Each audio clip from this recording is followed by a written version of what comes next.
Hello students, welcome back to the channel. आज हम कर रहे हैं क्लास 8 का chapter 5 algebraic expressions assignment 5.7 question number 18। The question is divide the share 100 between A and B such that twice of A share is less than 3 times of B share by 200।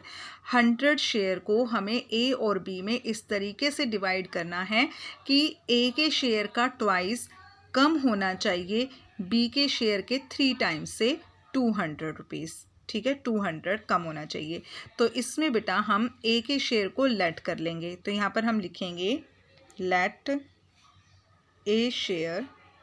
ए का share हम late कर लेते हैं कि ए का share x है, ए का share x है। ठीक है, तो बी का शेयर कितना हो जाएगा? बी का शेयर कितना हो जाएगा? क्योंकि टोटल हमें क्या डिवाइड करना है? 100 को डिवाइड करना है। तो अगर ए का शेयर x है तो बी का शेयर हो जाएगा 100 माइनस एक्स। अगर आपको ये बात अच्छे से नहीं समझ में आई तो आप देखो बेटा, अगर मान लीजिए टोटल रुपीज़ 100 हैं तो टोटल रुपीज़ में से ए का शेयर है 10 रुपीज़।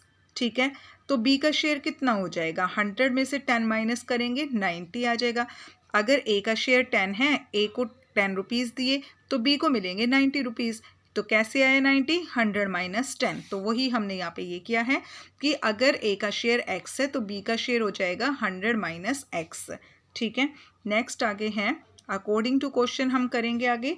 क्या बोला गया है? Twice of A share, twice of A share, A के शेयर का ट्वाइस। तो ए के शेयर का ट्वाइस कितना हो जाएगा? 2x हो जाएगा। And 3 times of B share, 3 times of B share, B के शेयर का 3 टाइम्स। 100 माइनस एक्स को हम 3 से मल्टीप्लाई कर देंगे। आगे हमें बताया गया है कि ए का जो शेयर है वो 3 टाइम्स बी के शेयर से कम है। ठीक है, बी के शेयर से वो कम है। तो यहाँ पर बी का शेयर है हमारा कितना? 300 माइनस एक्स, ये कम है 2x। ठीक है, और ये है 100। ठीक है, बी का शेयर ज़्यादा है बेटा और ए का शेयर कम है, और वो किसके इक्वल है? 200 के इक्वल है।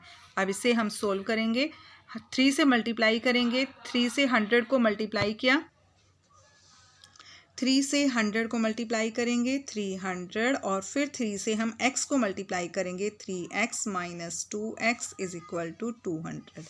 अब बेटा x वाली टर्म्स को हम सोल्व करेंगे। माइनस माइनस क्या हो जाएगा? प्लस हो जाएगा, बट साइन माइनस का आएगा। तो minus 5x 200 minus 5x is equal to 200 plus 300 दूसरी साइड आकर माइनस 300 हो जाएगा।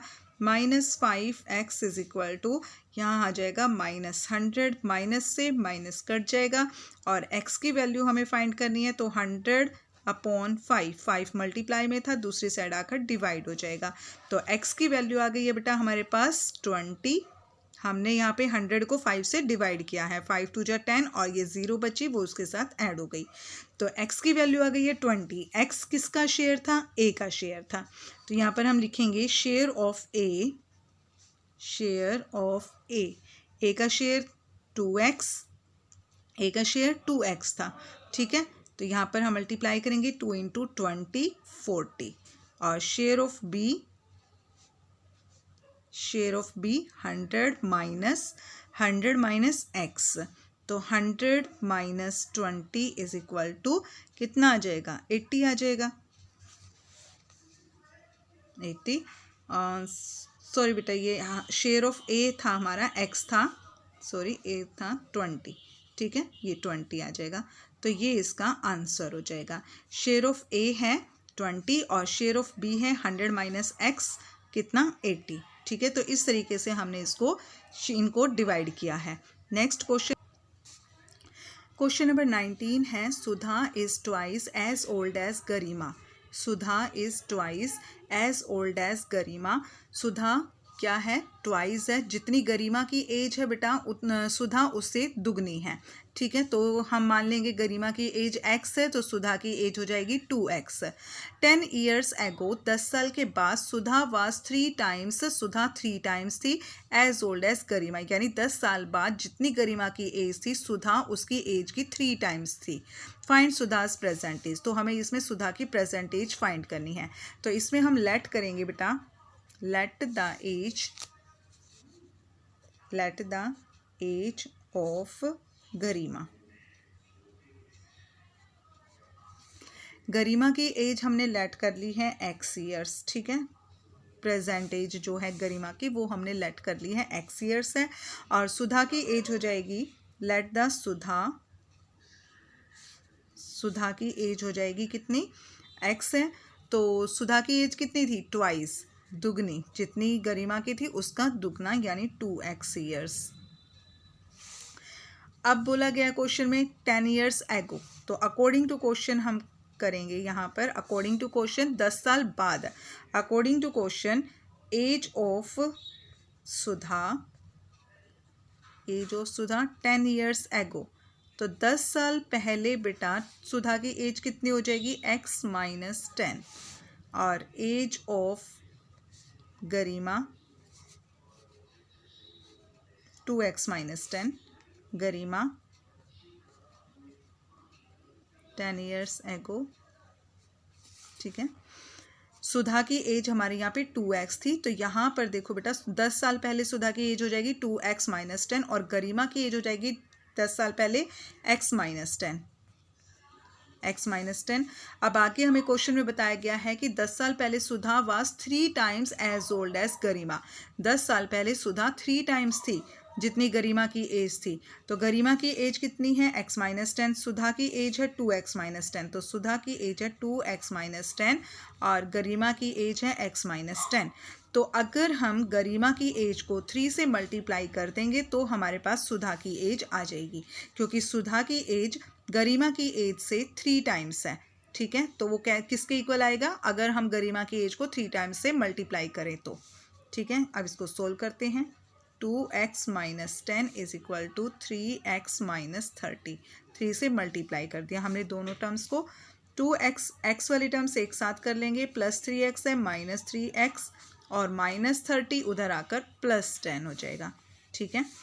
2x - 3x करेंगे तो क्या आ जाएगा, -x आ जाएगा। माइनस प्लस माइनस 30 में 10 माइनस किया 20 और -20, तो x की वैल्यू आ गई हमारे पास 20। और x किसकी एज थी, x थी हमारे पास गरिमा की एज। तो यहाँ पर हम लिखेंगे सो गरिमास प्रेजेंट एज, गरिमा की प्रेजेंट एज कितनी हो जाएगी, x is equal to 20 years, ठीक है। नेक्स्ट है हमारा सुधा। तो सुधा की प्रेजेंट एज कितनी हो जाएगी बेटा, उसका दुगना है वो 2x, यानी 2 × 20 40 ईयर्स, 40 ईयर्स।